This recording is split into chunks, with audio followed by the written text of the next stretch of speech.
Já está na linha conosco o secretário de Segurança Pública do Estado de São Paulo, Guilherme Derrite. Muito obrigado pela participação aqui na Band News FM. Secretário, um bom dia para o senhor. Bom dia, é um prazer falar com vocês também. Secretário, a gente vai começar a nossa conversa aqui pela violência com o uso de motocicleta. São Paulo tem vivido, não sei se o senhor concorda com o termo, mas a sensação do cidadão é que há uma onda de assaltos com motocicletas, muitos deles terminando de forma violenta, como no caso do assassinato do ciclista Vitor Medrado, na semana passada, aqui na capital paulista, na Zona Sul. Por outro lado, São Paulo também tem tido um aumento no furto de motocicletas. Motociclistas têm as suas motos roubadas com frequência. Só em São Paulo aconteceram mais de 24 mil roubos ou furtos de motocicletas, né? Houve um aumento, segundo dados de seguradoras, de 10% em relação ao ano anterior. Isso cria um ciclo. Motocicletas são roubadas, utilizadas para fazer novos roubos, muitos com violência. É um tema difícil de se lidar, porque as pessoas com motocicleta, bandido numa motocicleta está em vantagem, né, em relação à polícia. É um crime difícil de prever, mas o que está nas mãos do poder público? O que a Secretaria de Segurança Pública entende ser possível fazer para diminuir esse ciclo em São Paulo? Não só é possível, como a gente diminui. Primeiro tem que fragmentar a sua fala, que tem um equívoco quando você coloca roubos e furtos. Tem que explicar para a população que furto é quando a motocicleta está parada, estacionada em algum local, vem uma pessoa usando uma chave MICH ou algum equipamento e consegue ligar a moto e levá-la sem mediante violência ou grave ameaça. E roubo é quando alguém armado ou usando de violência ou grave ameaça subtrai à força uma motocicleta. Nós diminuímos o número de roubo de veículos no estado de São Paulo, e uma diminuição grande até, comparada a 22, um ano antes da nossa gestão, de mais de 20%. Então, só essa primeira introdução por conta do equívoco na sua fala, que não ficou claro, misturou furto com roubo. Não, eu falei furtos e roubos, secretário. 24.700 motos na capital paulista entre janeiro e agosto. Sim, você usou o número absoluto, mas houve redução de roubos em 2024, comparado a 22, em mais de 20%, redução de 27% de roubo de carga, maior redução de homicídio da história, maior redução de roubo em geral. É que tem que fragmentar, né? A pergunta é sobre motocicleta, secretário. Furtos e roubos subiram no ano passado.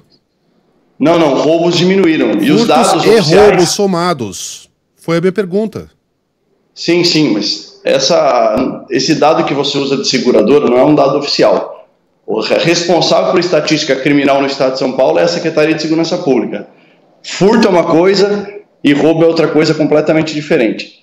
Mas vamos lá. Eu concordo sim que existe uma onda, infelizmente, na percepção de segurança pública que acaba sendo afetada, principalmente por casos em que tomam uma repercussão grande, casos lamentáveis, como foi o caso do ciclista, do Vitor Medrado. Mas aí, acho que a conversa e o diagnóstico tem que ser um pouco mais profundo. A gente tem que entender, primeiro, como se combate roubos e furtos no estado de São Paulo. Claro, com emprego de tecnologia, uso de câmeras de monitoramento, disposição de viaturas nos locais onde há maior probabilidade de que esses roubos aconteçam. Isso está sendo feito, tanto é que está havendo redução em todo o estado, não só na capital. Agora, o grande problema é essa onda, esse mercado ilícito que acaba fomentando essa rede criminosa, e o exemplo está na ocorrência do Vitor Medrado, que a criminosa que foi mandante do crime, a líder da quadrilha, já foi preso três vezes pelas forças policiais. Eu acho que o grande problema do Brasil hoje não é de São Paulo, infelizmente, é o baixo custo do crime que gera a impunidade. Uma criminosa que foi presa em 2018 por receptação, porque se um policial abordar um indivíduo com uma moto roubada ou furtada, objeto de ilícito, o criminoso que está sendo abordado vai responder pelo crime de receptação e sequer ficará preso. Então, e é exatamente o que aconteceu com a Suedna, a mandante do crime, a líder da quadrilha. Ela foi presa por receptação em 2018. Em 2022, ela foi presa novamente por receptação, porte ilegal de armas e organização criminosa. Ela foi condenada a 10 anos de prisão em regime fechado em 2022. Se a lei fosse cumprida, a lei de execuções penais não atrapalhasse todo esse sistema de justiça criminal, ela só seria posta em liberdade em 2032. Porém, 2 anos e 2 meses depois, ela já estava na rua arquitetando mais assaltos, que infelizmente um deles aí não foi um assalto, foi um latrocínio e tirou a vida do Vitor Medrado. Secretário, só para esclarecer um ponto aqui, os números da Secretaria de Segurança Pública mostram um aumento dos roubos e furtos de motocicletas somados em 2024 em relação a 2023, e a minha pergunta falava exatamente sobre roubos e furtos de motocicletas. Em frente. Só para, já que o senhor mencionou a Suedna, né, a gente recebeu aqui recentemente o secretário municipal de segurança urbana da capital paulista falando sobre como o sistema do Smart Sampa ajudou na identificação da Suedna. Agora a Defensoria Pública critica o uso das câmeras de segurança do Smart Sampa no carnaval, por exemplo. Diz que não seria correto monitorar os foliões com pretexto de inibir crimes e tal. A prefeitura rejeitou essa recomendação. Como é que o senhor avalia o uso desse tipo de ferramenta aqui no combate ao crime? Como tem funcionado esse trabalho em conjunto com a prefeitura? E tem uma cobrança de muitos ouvintes, inclusive a partir da morte do Vitor Medrado, de se não havia outro tipo de monitoramento que pudesse ajudar a polícia a chegar naqueles motociclistas e de ampliação também desse programa, repito, da prefeitura, mas que trabalha junto com a Secretaria de Segurança Pública do Estado. Só voltando no que o Megali falou, acho que nós falamos a mesma coisa, só com comparativos diferentes. Eu analisei 22, que foi antes da nossa gestão. 23, nós já tivemos uma boa redução, e 24 comparado a 23 é que sequência e continuação do nosso trabalho. Perfeito, é que o senhor apontou um erro e não havia erro nenhum na pergunta, secretário, mas pode prosseguir. Não havia sim um equívoco, você misturou furto com roubo. E a estatística, para a gente definir, são modos operantes diferentes, são empregos diferentes. Para se combater o roubo, a polícia usa uma estratégia, para combater furto, outra completamente diferente. Ninguém mistura roubo com furto. A Secretaria de Segurança mistura os números absolutos, falam em 24.702 roubos e furtos, dados da Secretaria de Segurança Pública. Números são absolutos. Coisas, se você quiser, eu te ensino. São coisas diferentes. Precisa ensinar, os números estão na minha frente, secretário. São os dados postados pela própria secretaria. Dados postados pela própria secretaria, mas a gente pode seguir adiante. O portal é ssp.usp.gov.br. Tá certo, mas roubo é uma coisa e furto é outra. Sheila, respondendo a sua pergunta, com relação às câmeras de monitoramento e a parceria que a gente tem com a prefeitura, nesse caso específico da Suedna, ela não foi crucial para a investigação, para que a gente pudesse chegar até essa criminosa, tanto é que ela não foi flagrada por nenhuma câmera, foi um trabalho de inteligência e trabalho de investigação da Polícia Civil que chegou até ela. Mas em outros tantos casos, as câmeras, mais de 16 mil câmeras de monitoramento da capital paulista, são interligadas com nossa muralha paulista e usam as nossas bases de dados, porque a prefeitura contratou esse sistema, que é um excelente sistema de inteligência, que faz leitura de placas de veículos roubados, reconhecimento facial, e usa a nossa base de dados, porque é a segurança pública que tem a base de quais pessoas são procuradas pela justiça, quais veículos são produto de roubo ou furto. Então, a partir do momento que ela passa por um sensor, essa câmera inteligente, roda na nossa base de dados e devolve o alerta dizendo, olha, esse indivíduo é procurado pela justiça ou esse carro, essa moto é roubada. Dentro desse contexto, nós estamos realizando muitas prisões provenientes dessa parceria.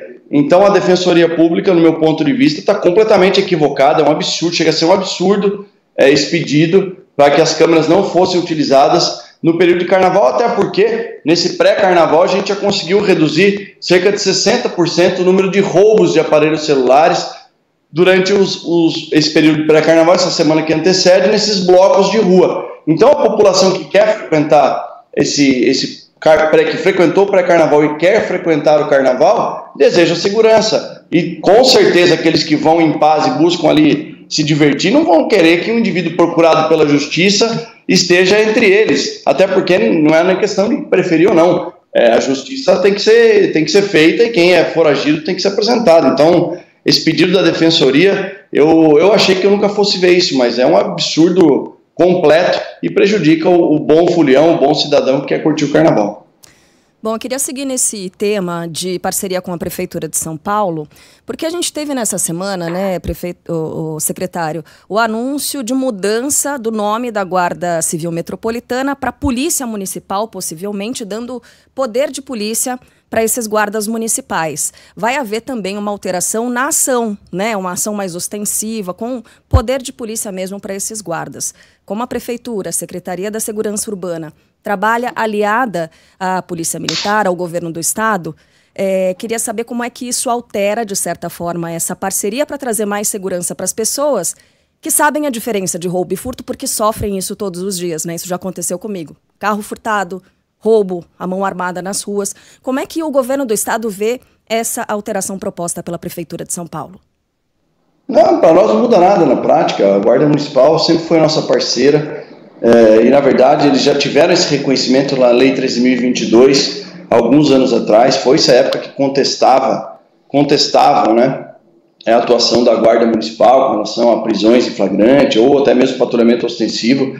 Eu, como parlamentar, sempre defendi a união das forças de segurança pública. Acho que a Guarda tem um papel relevante e agora, após essa decisão da Suprema Corte, acho que a grande vitória não é nem das instituições ou da instituição Guarda Municipal, e sim da população.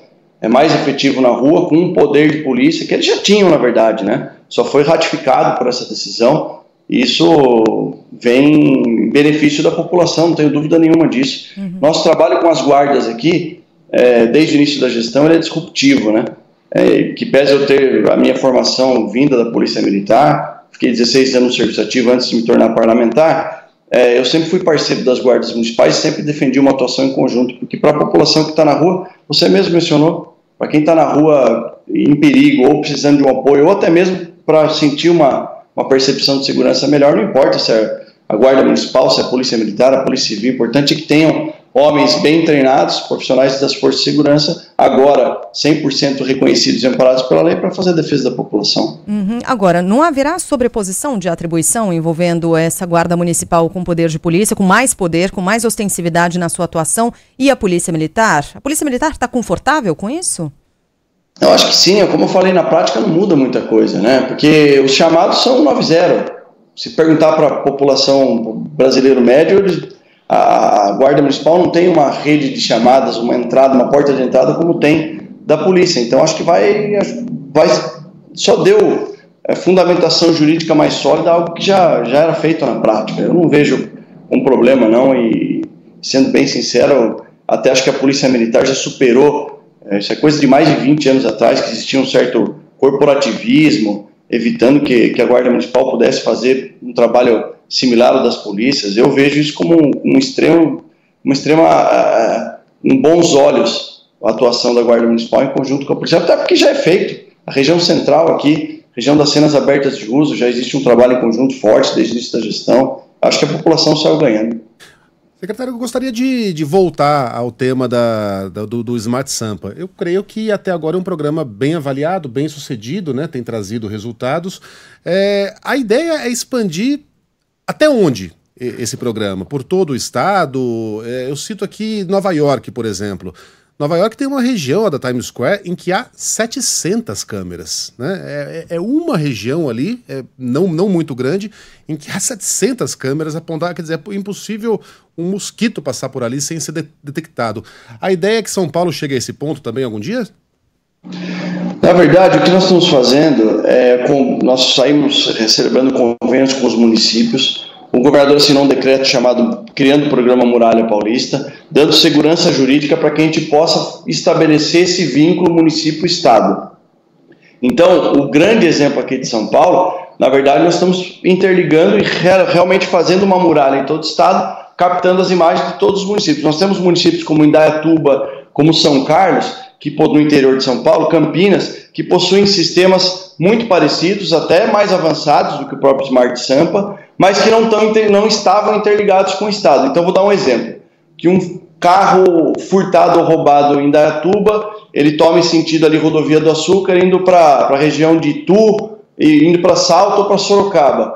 Quando esse veículo saía dos limites do município, o Estado passava a não enxergar mais e o município já não era mais um problema dele. A partir de agora, com essa conexão com o Convênio Muralha Paulista, o Estado é um grande guarda-chuva que fica sabendo de tudo e vai emitindo os alertas, só que com a diferença das câmeras de todos os municípios interligados.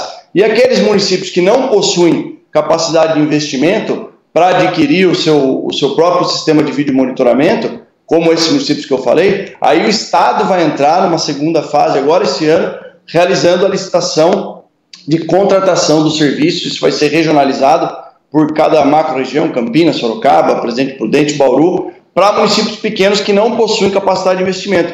Aí sim, nesses pontos onde há uma certa zona de sombra, como a gente chama, aí vai haver, de fato, o fechamento dessa muralha. O nosso objetivo é dificultar cada vez mais a ação delituosa e aumentar a probabilidade de prisão.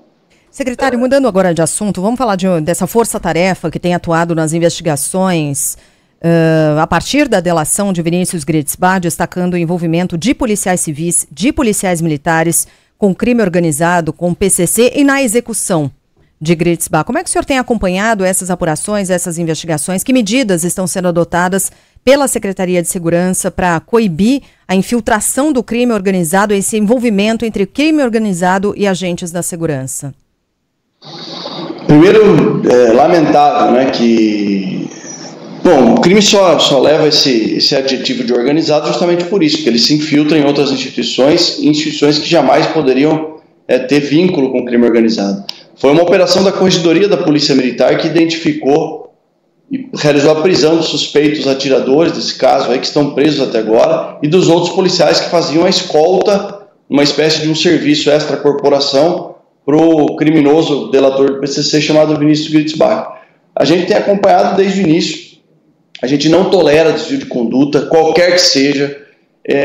Mesmo um desvio, quando o policial comete um erro, ele é punido quando ele erra, ainda mais policiais coniventes com crime organizado. Certamente, é claro que existe todo um trâmite processual, administrativo, legal a ser cumprido, mas certamente, conhecendo a Corregedoria da Polícia Militar, certamente esses policiais serão demitidos, expulsos, porque não se pode admitir nas forças policiais esse tipo de desvio de conduta. A mesma coisa aconteceu na Polícia Civil. Os policiais foram presos em uma operação, eles já haviam sido delatados, e acho que o recado que fica para os bons policiais, que graças a Deus em São Paulo são a maioria, é que esses péssimos exemplos, eles são minoria dentro das instituições, e esses desvios de conduta não serão tolerados. O senhor ficou surpreso com o nível de contaminação por parte da polícia, secretário? O Hélio Gaspari brincou até, mas falando muito sério, que se houvesse um sindicato dos bandidos, eles poderiam entrar com uma ação por concorrência desleal, tamanha quantidade de policiais que participou da execução do Gritzbach.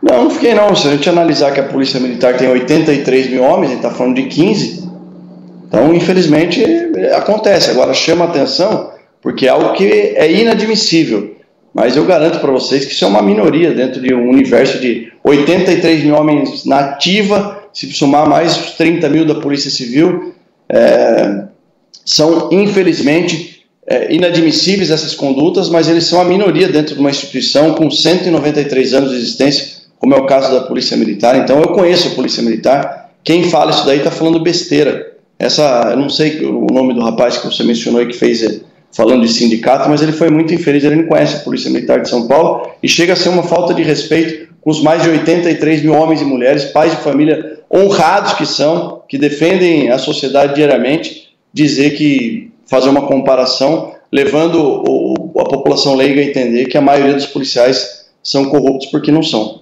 Não, para sermos justos, ele estava falando apenas dos policiais envolvidos, né, na execução do Gritzbach, com ligações já confirmadas com o PCC. Mas em frente. Uhum. Bem, mas o senhor fala sobre ter pulso firme, não só com os agentes, imagino, né, com os agentes ligados à corrupção, a crime organizado, também aos agentes que se excedem nas ações, porque a gente teve, secretário, uma espécie de anistia a muitos desses agentes, né, da Polícia Militar, que foi concedida pelo senhor, que puderam voltar à corporação, a trabalhar nas ruas normalmente, mesmo respondendo a esses processos. E há também, ou pelo menos havia, a gente deixou de falar um pouco sobre esse assunto, de uma nova ouvidoria, uma ouvidoria paralela da Polícia de São Paulo. Esse movimento continua, essa ouvidoria vai acontecer, e queria saber também com relação a esses agentes que se excedem nas ruas. Tá, vamos lá. Primeiro, essa ouvidoria, isso foi alguém da imprensa que noticiou de forma equivocada. foi uma criação da CGE do Estado de São Paulo, que é do ex-ministro do TCU, da AGU, Wagner Rosário, que é o CGE do Estado. Isso foi uma norma obrigando todas as secretarias a criarem uma ouvidoria interna. Não tem absolutamente nada a ver com a ouvidoria das polícias, que tem por força de lei receber reclamações de casos de policiais e etc. e tal. Daí alguém criou essa narrativa de que eu estava criando uma ouvidoria paralela. Nem foi iniciativa nossa, foi uma iniciativa da CGE, obrigando todas as secretarias a criarem uma ouvidoria interna. Então, foi mal comunicado e alguém que inventou essa história. Agora, sobre casos de policiais que se cedem, que voltaram para a corporação, sinceramente, eu não entendi a pergunta e queria que você me desse um exemplo prático. Qual foi o policial que eu dei anistia? Porque eu não dei anistia para ninguém. Eu não retornei nenhum policial que cometeu excesso e que esteja respondendo a algum fato desonroso. Muito pelo contrário, policiais que cometeram erros durante a atuação em serviço foram afastados por nós, não foram poucos. Todos os policiais que cometeram equívocos foram afastados, submetidos a treinamentos e estão alguns ainda aguardando para retornar para o serviço operacional depois que o procedimento se encerrar. Qual foi o caso que eu dei anistia para algum policial? Não me recordo, não. Foram casos diferentes, desde janeiro de 2023, depois em fevereiro, são agentes que se envolveram em tiroteios que terminaram em morte e que tiveram esses processos, digamos assim, afrouxados. A investigação seguiu, mas esses agentes seguem nas ruas. São processos um pouco mais antigos. Posso levantar e encaminhar para a secretaria para a gente falar mais sobre isso? Claro, até porque da maneira como você fala, que eu dei conceder anistia, não. Agora, o policial que trabalha corretamente, que arrisca a sua vida para defender a população, que infelizmente tem que trocar tiros, porque não é um desejo de nenhum policial. Eu não vou punir o policial que age em legítima defesa, mas jamais foi-se a época em que a secretaria afastava um policial que agiu dignamente em legítima defesa, arriscando sua vida para defender a população, simplesmente porque houve uma troca de tiros. A troca de tiros acontece por conta da violência criminal. A gente não pode punir o policial. A partir do momento que eu puno um policial que arrisca a sua vida, eu estou arriscando a vida da população, porque nenhum policial mais vai querer enfrentar a criminalidade.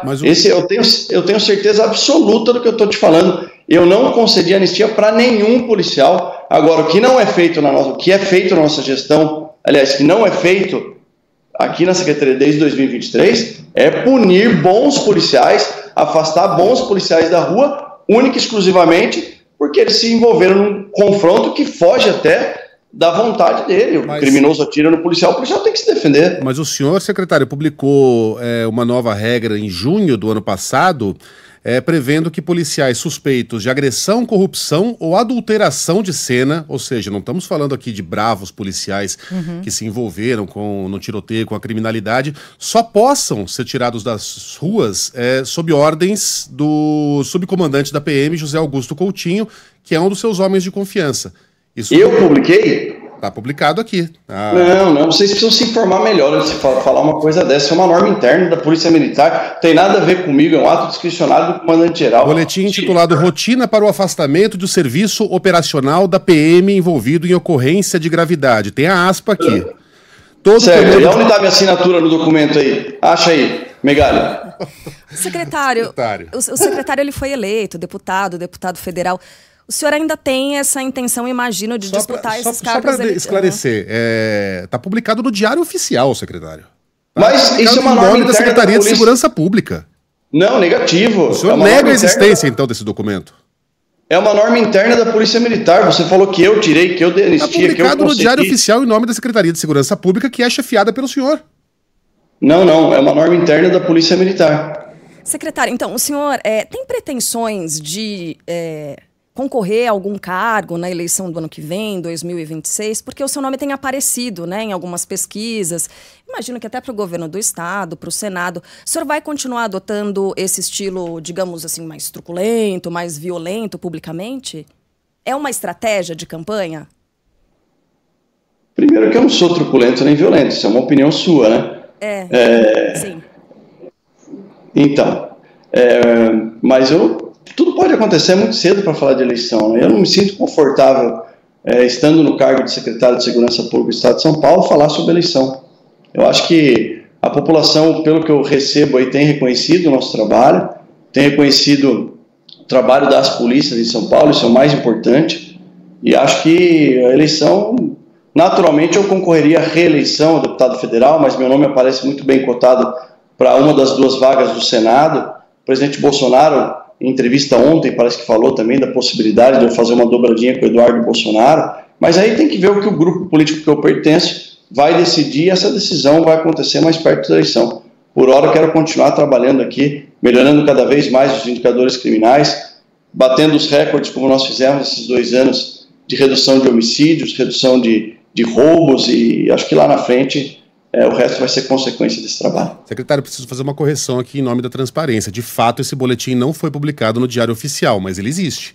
Foi publicado pela revista Piauí e é uma ordem expressa para que qualquer policial envolvido em suspeitas de crimes como citados aqui prestem suas contas diretamente ao subcomandante da Polícia Militar. O senhor confirma a existência desse boletim? Sim, mas é que vocês imputaram a mim, não fui eu que assinei essa ordem. Essa ordem é uma norma interna da Polícia Militar. Mas essa norma interna não passa pelo secretário de Segurança Pública? Claro que não, a instituição ela tem as normas internas dela. A instituição pode decidir tornar mais elásticos os padrões de investigação ou de punição a policiais envolvidos em crimes, sem que isso passe pela mesa do secretário? Mas isso não é punição e não é crime, isso é uma norma administrativa. É que vocês estão confundindo as coisas. É que antes o afastamento era feito sem critério nenhum. Então o policial que se envolvia num acidente de trânsito lá em Araçatuba, ele era afastado. E aí o mesmo policial, um outro policial, numa situação semelhante em Bauru, não era afastado. Então, pelo que eu entendi, e até depois que o documento foi publicado, conversando com o subcomandante da Polícia Militar, esse documento justamente para padronizar quando deve ou não deve ser afastado. E aí uma norma que o subcomandante pode ouvir a sugestão do comandante regional. É que, mais uma vez, é uma interpretação equívoca, mas foi uma norma interna da Polícia Militar. Vocês falaram que eu tinha concedido a anistia, que eu assinei. Não foi meu esse documento. Tem uma última pergunta, dá tempo, será? Secretário, o senhor é deputado federal, afastado, né, para assumir a Secretaria da Segurança Pública de São Paulo. Licenciado, obrigada. E a gente tem uma discussão em Brasília muito forte agora com relação à tal da anistia para presos em 8 de janeiro na invasão das sedes dos 3 poderes. Se houvesse uma necessidade de voltar a essa cadeira de deputado federal para participar da votação, a gente já viu isso acontecer, né, em outras situações, em outras discussões. O senhor faria isso? O senhor votaria para votar e pelo quê? Não, acho que não, até porque o suplente que está lá vai seguir a orientação do partido. Acho que a saída minha aqui, o retorno meu para a Câmara dos Deputados, foi a única vez que eu saí da licença como parlamentar federal, foi para relatar o projeto de lei que foi liderado por mim durante quase 6 anos, que foi do fim das saídas temporárias de preso. Eu só pedi ao governador para que eu voltasse, por receio de cair em mãos de outro parlamentar que não tivesse tanto tempo estudando como eu estava esse tema, e aí eu voltei para o mandato, apresentamos o relatório, vencemos, aprovamos esse projeto, e aí teve o veto do presidente da República, depois derrubamos o veto novamente, enfim, mas acho que nesse caso aí não tem necessidade de eu retornar para o exercício do mandato, pretendo retornar na data limite aí que eu possa... até enquanto eu possa ficar na secretaria, pelo menos esse é o combinado que eu tenho com o governador Tarcísio de Freitas. Secretário, o senhor tem ido a Brasília para discutir votação de mudanças no Código Penal e outras pautas da segurança. Quais são as pautas prioritárias? Já há previsão de alguma agenda a ser analisada no Congresso? Eu tive semana passada conversando com o presidente Hugo Mota. Aliás, ele me pediu na época da campanha dele para fazer um trabalho com a bancada da segurança, angariando votos. Nós fizemos isso, e o compromisso dele é que a gente possa revisitar alguns temas, mas mais do que isso, mais do que um ou outro projeto, e não digo nem o Código Penal, Sheila, mas acho que a Lei de Execuções Penais e outras normas que precisam ser revistas, principalmente quando se fala em audiência de custódia, progressão de regime, reincidência criminal. Por que audiência de custódia? Nós tivemos 2 casos aqui extremamente revoltantes. Um deles, um traficante com 930 quilos de pasta base de cocaína, foi preso depois de 6 meses de investigação.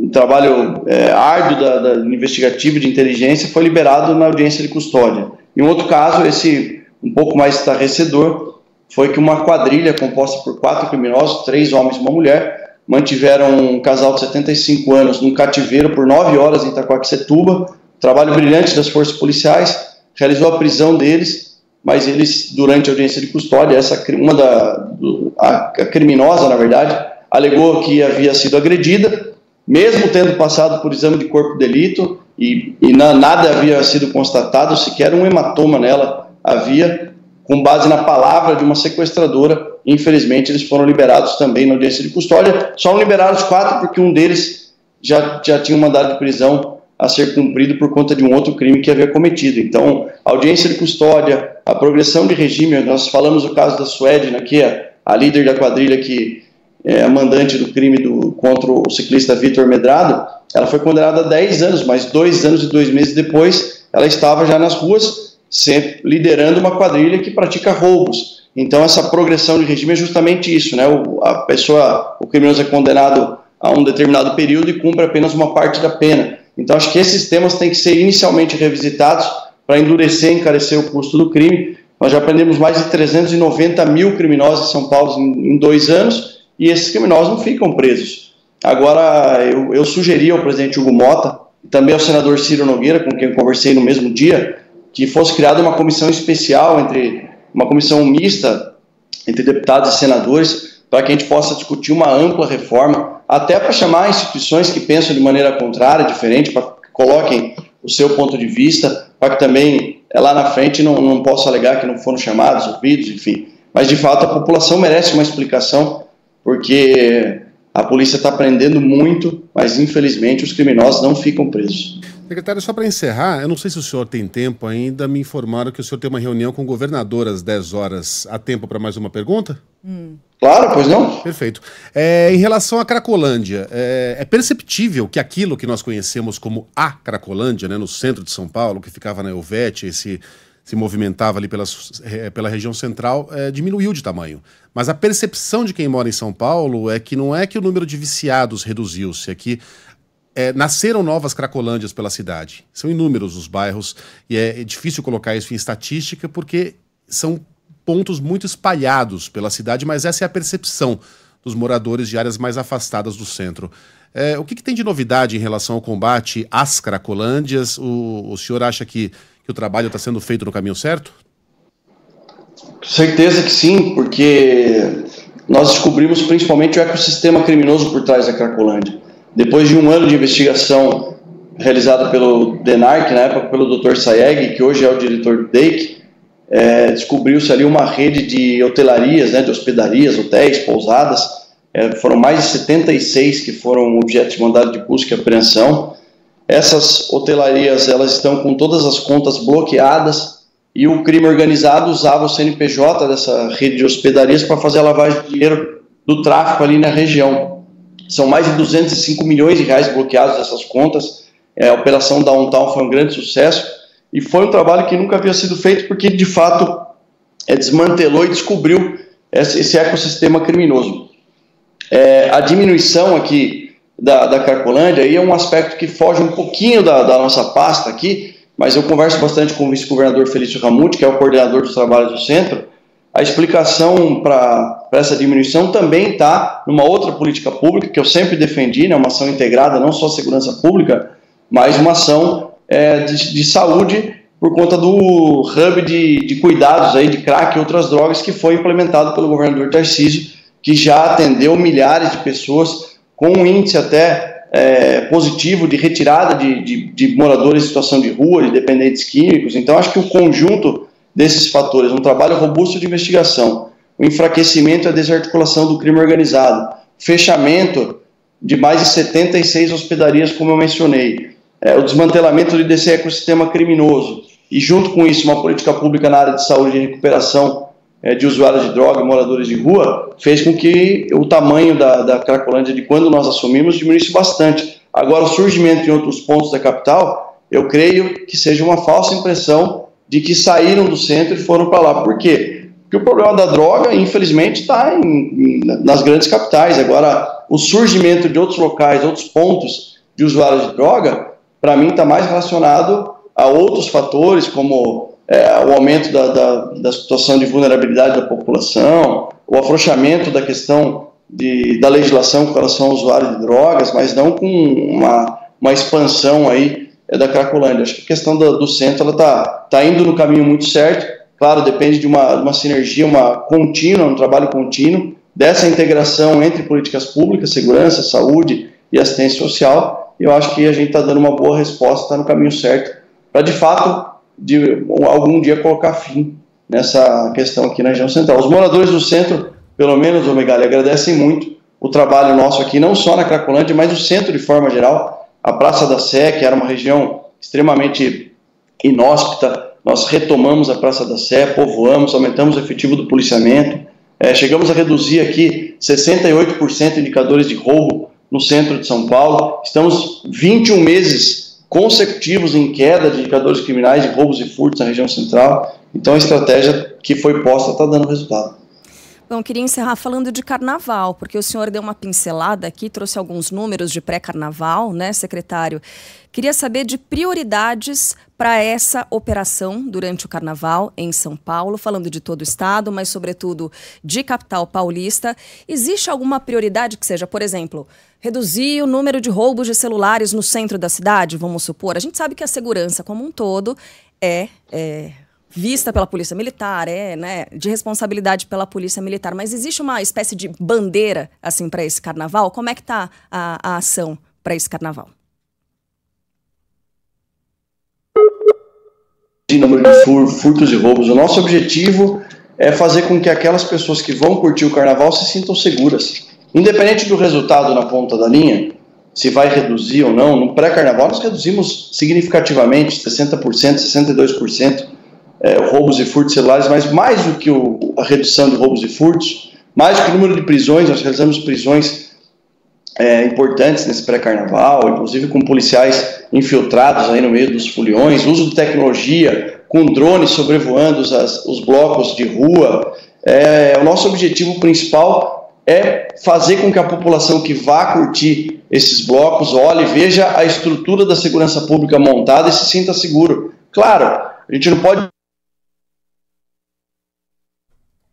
entrem nas redes sociais da Polícia Militar, da Polícia Civil, peguem dicas de segurança, mas que possam ver toda a estrutura que está sendo montada. O ano passado nós inovamos com tendas acolhedoras para as mulheres que forem vítimas de algum tipo de violência, de agressão, de importunação. Esse ano nós vamos fazer isso novamente. E no final das contas a gente quer garantir a segurança da população, que o evento aconteça sem nenhum dano maior e que as pessoas possam se sentir seguras sabendo que o Estado está colocando uma energia muito grande. O efetivo de policiais trabalhando só na capital, nós teremos 20 mil homens todos os dias trabalhando, 6 mil exclusivamente nos blocos aí de carnaval. Então nosso objetivo é garantir um evento seguro, população se sentindo segura, e lá na frente a gente vai fazer o comparativo com os indicadores e espero também, claro, que tenha redução, mas o mais importante é que a população se sinta segura.